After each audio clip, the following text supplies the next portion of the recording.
Good morning student. अपना जो 12th class में हिंदी का चैप्टर चल रहा है, जो अपनी सृजन बुक है, सृजन बुक का अपना गद्य भाग का सेकंड चैप्टर वह अपन ने कर लिया और सेकंड चैप्टर अपना चल रहा है बाजार दर्शन। तो बाजार दर्शन चैप्टर अपन ने यहाँ तक पढ़ा था। बाजार दर्शन चैप्टर में हम पढ़ रहे हैं कि यहाँ बाजार दर्शन एक व्यंग्यात्मक रूप से बताया गया है कि बाजार एक उपभोक्तावादी संस्कृति को दर्शाता है। बाजार हमारी आवश्यकताओं की पूर्ति के लिए होता है, लेकिन बाजार की जो चकाचौंध है वो हम लोगों को इस तरीके से आकर्षित करती है कि हम उसके जादू में, यहाँ बताया गया कि बाजार एक जादू है। तो बाजार एक जादू कैसे है? क्योंकि उसकी जो चकाचौंध है वो मनुष्य को या लोगों को अपन कहे इस रूप में आकर्षित करती है कि वहाँ हम हमारी आवश्यकताओं से अधिक खर्च कर देते हैं। जो आवश्यकताओं से अधिक खर्च है वो हमें कई बार विपरीत परिस्थितियों में भी ले जाता है, क्योंकि अनाप शनाप खर्च करना ज़रूरत नहीं है, उसकी ज़रूरत नहीं हो, उसकी आवश्यकता नहीं हो, तो वो अनाप शनाप खर्च हमारे लिए गलत भी सिद्ध होता है। और दूसरा, जो आवश्यकता से अधिक खर्च है वो लोगों की परचेजिंग पावर को दिखाता है। परचेजिंग पावर किस रूप में? कल मैंने आपको बताया था कि अपन किसी को पैसे वाला कहते हैं, तो वो किस रूप में कहते हैं? उसकी भौतिक वस्तुओं को, घर में अनाप शनाप चीज़ें हैं जो भौतिक वस्तुएं हैं, अपन कहते हैं इलेक्ट्रॉनिक सामान और है, खूब महंगे महंगे जिसके घर में आइटम है या आलीशान घर है, तो इन चीज़ों को अपन देख के कह देते हैं हाँ ये व्यक्ति पैसे वाला है। हम उसका बैंक बैलेंस नहीं देखते, कोई हमें अपना बैंक बैलेंस नहीं दिखाएगा कि मेरे बैंक में कितने रुपए हैं, वो तो हमें नहीं पता चलता। लेकिन हम उनके बाहरी जो आवरण है, बाहरी आवरण का मतलब जैसे उसका बहुत बड़ा सारा घर है, घर के अंदर बहुत सारी चीज़ें हैं, तो उन सबको देखकर हम कह देते हैं कि ये पैसे वाला आदमी है। तो वही चीज़ है कि वो पैसे वाला हमें किस रूप में दिख रहा है? उन भौतिक वस्तुओं से, कि उसके घर में ये चीज़ भी है, वो चीज़ भी है। तो वही चीज़ें खरीदना वो एक बाजार का जादू है। जादू किस रूप में? कि सारी चीज़ें चाहे उसके घर में उपयोग में आ रही हो या नहीं आ रही हो, लेकिन वो हमें दिखाती है उसकी परचेजिंग पावर को। तो वो परचेजिंग पावर ही बाजार का एक जादू है। वहाँ अगर खरीदने की जो कला है, यानी आवश्यकताओं तक हम सीमित रहते हैं, तो वो हमारे किस चीज़ को कंट्रोल करता है? हमारी इच्छाओं को। लेकिन जो बाजार का जादू है वो हमारी इच्छाओं को अपने आप बढ़ाता है। हर व्यक्ति उन इच्छाओं को कंट्रोल नहीं कर पाता और आवश्यकता से अधिक वहाँ हम खर्च कर देते हैं। तो वही चीज़ कहलाती है बाजार का जादू, जो हम इस चैप्टर में पढ़ रहे हैं। बाजार में एक जादू है और वह जादू आंखों की राह काम करता है। आंखों की राह मतलब हम बाजार जाएंगे, हमें बहुत सारी चीज़ें दिखाई देगी, जैसे ही वो चीज़ें दिखेगी हमारे मन में उनके लिए इच्छाएं उत्पन्न होगी, तो वो आंखों से कहाँ चला गया? हृदय तक। वह रूप का जादू है। जैसे चुंबक का जादू लोहे पर चलता है, वैसे ही इस जादू में भी मर्यादा है। जेब भरी हो और मन खाली हो, अब देखो ध्यान से पढ़ना, जेब भरी हो और मन खाली हो तो ऐसी हालत में जादू खूब असर करता है। यानी जेब में पैसे हो और मन में भी कोई एक चीज़ निश्चितता नहीं हो। कई बार हम बहुत से व्यक्ति होते हैं जो एक निश्चित चीज़ करके जाते हैं, भाई ये लाना है, तो केवल उसी चीज़ को लिया और चुपचाप घर आ गए, तो वहाँ वो जादू काम नहीं किया। क्यों? क्योंकि जेब भरी हो वहाँ इसकी उपयोगिता नहीं है, वहाँ ये उपयोगिता है कि मन भी भरा हुआ है, यानी मन केवल उसी सीमित चीज़ तक सीमित है, जो लाना है उसी तक सीमित है।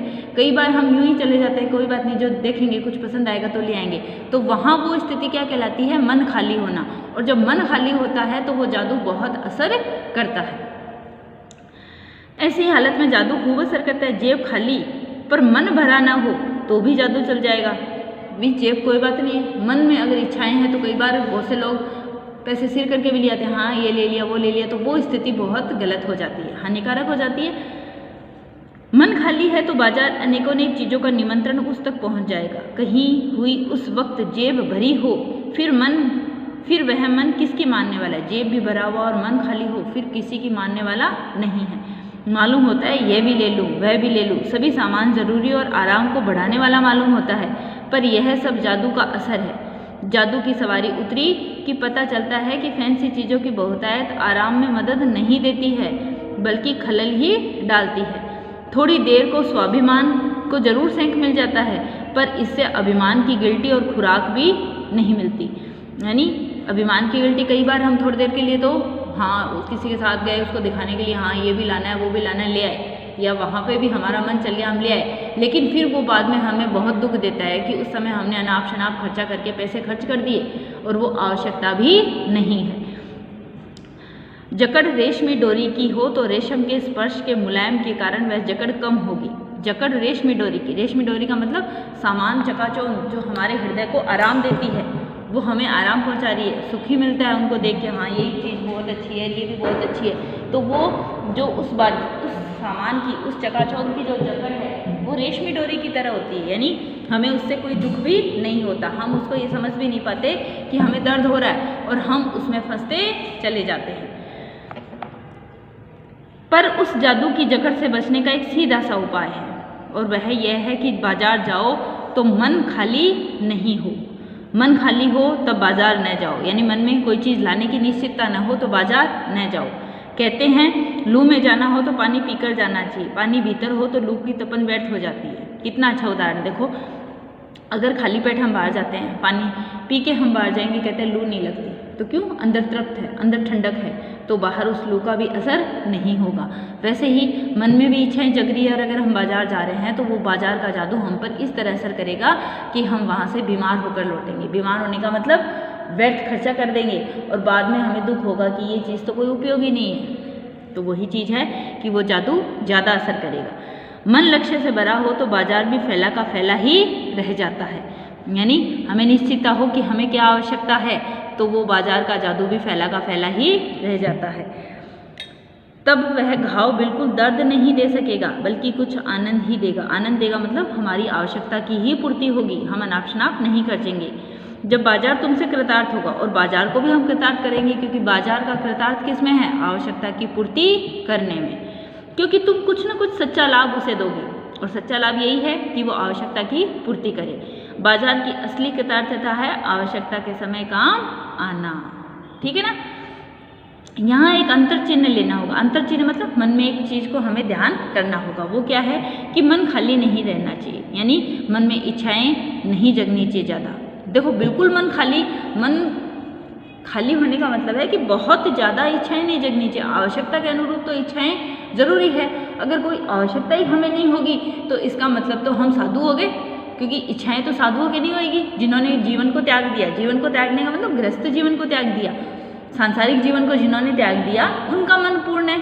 अभी जब तक हम मनुष्य हैं और जब तक हम घर गृहस्थी वाले लोग हैं तो आवश्यकताएं तो हमें होती है, तो मन पूर्ण यानी शून्य नहीं होना चाहिए। देखो वो चीज़ आ गई ना, इसका मतलब है कि मन बंद नहीं रहना चाहिए, आवश्यकताएं होनी चाहिए। जो बंद हो जाएगा वो शून्य हो जाएगा, यानी जिसमें इच्छाएं आना खत्म हो जाएगी वो तो शून्य हो जाएगा, या तो वो समाप्त हो जाएगा, जीवन से उसका मोह समाप्त हो जाएगा, या फिर शून्य होने का अधिकार बस परमात्मा का है ना, जो सनातन भाव से संपूर्ण है। शेष सब अपूर्ण है, ईश्वर के अलावा तो बाकी सभी अपूर्ण नियम, सभी में इच्छाएं होती है, इससे मन बंद नहीं रह सकता।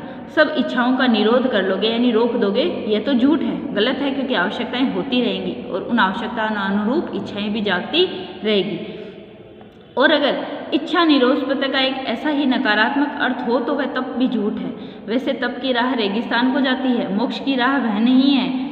ठाठ देकर मन को बंद कर रखना जड़ता है, लोभ का ये जीतना नहीं है। जहाँ लोभ होता है यानी मन में जहाँ नकार हो वह तो लोभ की ही जीत है और आदमी की हार है। आँख अपनी फोड़ डाली तब लोभनीय के दर्शन से बचे तो क्या हुआ? ऐसे क्या लोभ मिट जाएगा? यह कौन कहता है कि आँख फूटने पर रूप दिखना बंद हो जाएगा? सही है ना? अगर किसी की आंखें फूटी हुई है तो क्या संसार में सुंदरताएं समाप्त हो जाएगी? जरूरी थोड़ी है कि किसी चीज़ की सुंदरता उसके साथ ही समाप्त हो जाएगी, आवश्यकता भी उसके साथ ही समाप्त हो जाएगी, ऐसा नहीं होगा। क्या ऐसे लोभ मिट जाएगा? कौन कहता है कि आंख फूटने पर रूप दिखना बंद हो जाएगा? और अगर इच्छाओं को इच्छा निरोध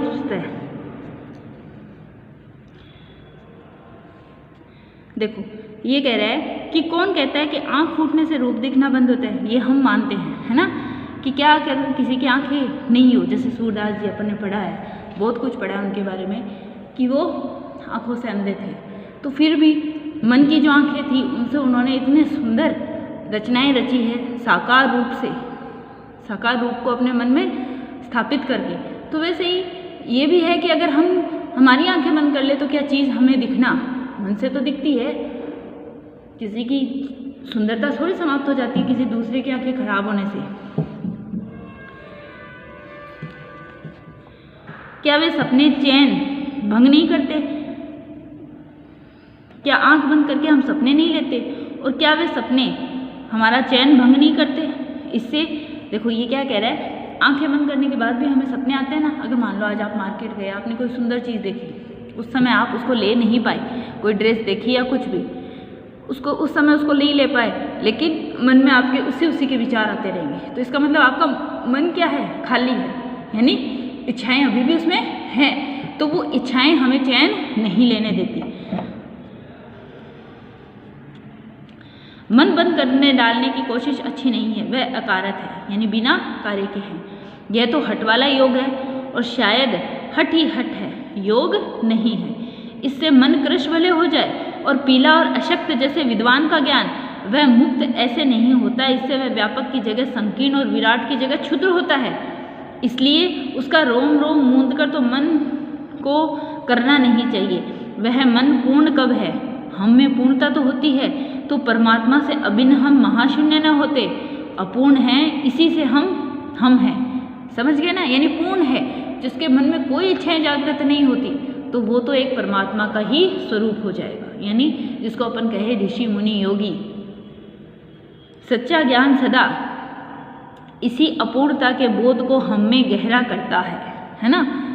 अपूर्णता के बोध को गहरा करता है मतलब सच्चा ज्ञान। अगर हम ज्ञान देखते हैं तो ज्ञान हमें यही बताता है कि मनुष्य जीवन अपूर्ण है, क्योंकि उसमें इच्छाएं हैं, सांसारिक जीवन को जीने की लालसाएं हैं। तो वो चीज़ हमें यह बताती है।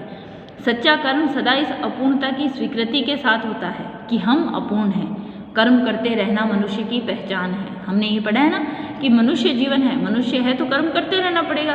तो कर्म हम कर रहे हैं, करते रहते हैं। एक सांस आई, उसके बाद दूसरी सांस के लिए भी हमें प्रयत्न करना पड़ता है। प्रयत्न करना ही कर्म है और कर्म अपूर्ण है। यह उपाय वही हो सकता है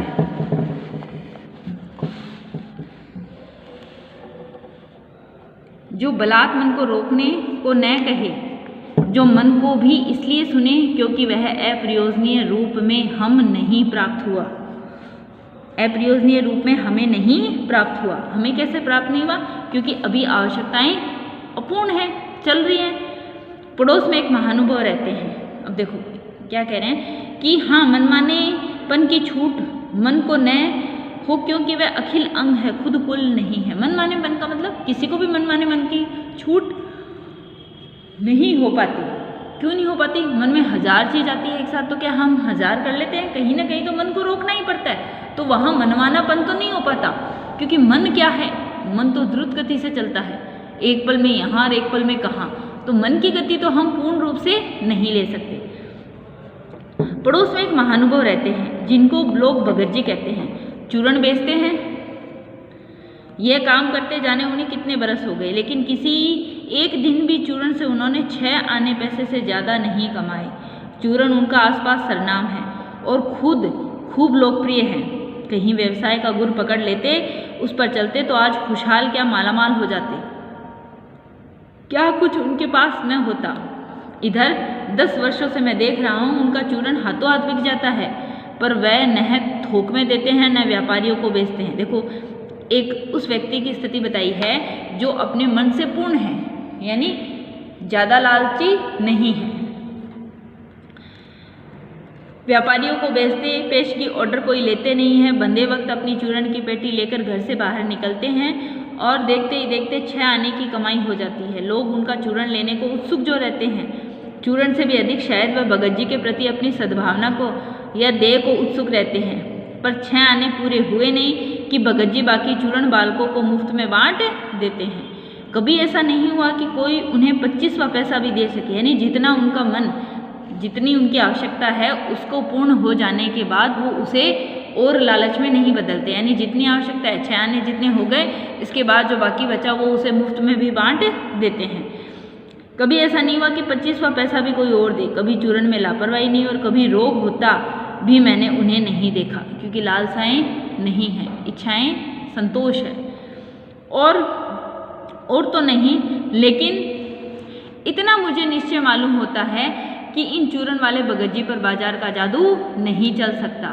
कहीं आप भूल न कर बैठिएगा, इन पंक्तियों को लिखने वाला मैं चूरण नहीं बेचता। जो नहीं ऐसी हालत बात भी कभी न सोचिएगा। न यह समझेगा कि लेख के किसी भी मान्य पाठक से उस चूरण वाले को मैं श्रेष्ठ बताने की हिम्मत कर सकता हूँ। ये जरूरी नहीं है हम किसी से तुलनात्मक स्थिति रखें कि उसकी आवश्यकताएं उतनी सीमित है और उससे अगर अधिक हमारी आवश्यकताएं हैं तो हम लालची हैं, ऐसा भी नहीं होता है। देखिए, जीवन में आवश्यकताएं, बाजार हमारी आवश्यकता की पूर्ति के लिए है और वो आवश्यकताएं सबकी अलग अलग है। हम हर एक आवश्यकता को दूसरी आवश्यकता से नहीं तोल सकते, क्योंकि उसकी आवश्यकता उसके लिए पूर्ण है और हमारी आवश्यकताएं हमारे लिए पूर्ण है। इसलिए ज़्यादा आवश्यकताएं रखना लालची नहीं है, लेकिन आवश्यकताओं से अधिक इच्छाएं रखना ये लालच है। आवश्यकताएं जितनी हैं उनसे अधिक अगर हम इच्छाएं रखते हैं तो वो हानिकारक है, वो गलत है। क्या जाने उस भोले आदमी को अक्षर ज्ञान तक भी है या नहीं है, और बड़ी बात तो उसे मालूम क्या होगी, और हम आप न जाने कितनी बड़ी बड़ी बातें जानते हैं। इससे यह तो हो सकता है कि वह चूरण वाला भगत हम लोगों के सामने एकदम नाचीज आदमी हो, लेकिन आप पाठकों की विद्वान श्रेणी का सदस्य होकर भी मैं ये स्वीकार नहीं करना चाहता हूँ कि उस अपदार्थ प्राणी को वह प्राप्त है जो हम में से बहुत कम को शायद प्राप्त है। उस पर बाजार का जादू वार नहीं कर पाता है, माल बिछा का बिछा रह जाता है, उसका मन अड़िग रहता है, पैसा उसके आगे होकर भीख तक मांगता है कि लो मुझे ले लो, लेकिन उसके मन में पैसे पर दया नहीं आती। वह निर्मम व्यक्ति पैसे को अपने आहत गर्व से बिलखता छोड़ देता है, यानी यहाँ मन क्या है, पूर्ण है। ऐसे आदमी के आगे क्या पैसे की व्यंग्य शक्ति कुछ चलती होगी? क्या वह शक्ति कुंठित होकर सलज्ज ही हो न जाती होगी? कुंठित होकर का मतलब कि यहाँ पैसे की जो शक्ति है, जिसको मैंने आपको पहले बताया कि परचेसिंग पावर, वो परचेसिंग पावर जो पैसे की व्यंग्य शक्ति है, जो हमारी आवश्यकताओं के ऊपर इच्छाओं को बढ़ाती है, वो यहाँ नहीं चल पाती। क्यों? क्योंकि उस व्यक्ति का, जो इसका उदाहरण दिया है भगत जी का, उस व्यक्ति का मन पूर्ण है। और हमें इस चैप्टर में यही बताया गया है कि जिसका मन पूर्ण है, यानी जो अपने मन में पूर्ण है, इच्छाएं जिसकी सीमित है, जिसके मन में इच्छाओं के ऊपर उसका आधिपत्य है, वो व्यक्ति यहाँ पूर्ण है। उस पर बाजार की किसी भी प्रकार की व्यंग्य शक्ति असर नहीं करेगी। बाजार का जादू उस पर यूं का यूं ही रह जाएगा। कितना ही चकाचौंध का बाजार उसके आगे बिछा रहे, उसे बुलाता रहे कि आओ, लेकिन वो उस बाजार में से होकर निकल जाएगा और उस पर किसी प्रकार का जादू असर नहीं कर पाएगा। तो वही हमें यहाँ पढ़ना है कि बाजार का जादू किस पर चलेगा? जिसका मन खाली होगा और जेब भरी होगी। बाजार का जादू उस पर भी चलेगा जिसका मन खाली होगा और जेब भी खाली होगी। कुछ असर बाजार का उस पर भी होगा, लेकिन जिसका मन पूर्ण होगा और जेब भरी हो, उस पर भी बाजार का असर नहीं होगा। क्योंकि जहाँ मन खाली होगा जादू उसी पर असर करेगा। जहाँ मन भरा होगा और जेब भी भरी होगी, वहाँ केवल आवश्यकताओं की पूर्ति होगी। जहाँ मन भरा हुआ है वहाँ केवल आवश्यकताओं की ही पूर्ति होगी, और आवश्यकताओं की पूर्ति बाजार को कृतार्थता प्रदान करेगी। क्यों? क्योंकि वो हमारी आवश्यकताओं की पूर्ति के लिए ही है और इसी में बाजार की कृतार्थता है। तो आपको ये यहाँ तक का चैप्टर समझ में आ गया। देखो, मैं ज़्यादा इसलिए नहीं पढ़ा रही हूँ क्योंकि ये 2-3 चैप्टर शुरू के जो हैं ये थोड़े से हार्ड लगेंगे आपको, इनकी लैंग्वेज हार्ड लगेगी, इसलिए आप इसको एक बार यहाँ तक का पढ़िए। अगले वीडियो में ये पूरा हो जाएगा, अगले वीडियो में मैं आपको पूरा करवा दूँगी, लेकिन आज आप इसको यहाँ तक एक बार पढ़ना ज़रूर, ताकि आपको ये समझ में आ जाए। ठीक है, तो यहाँ तक अपन कल आगे पढ़ेंगे। ठीक है।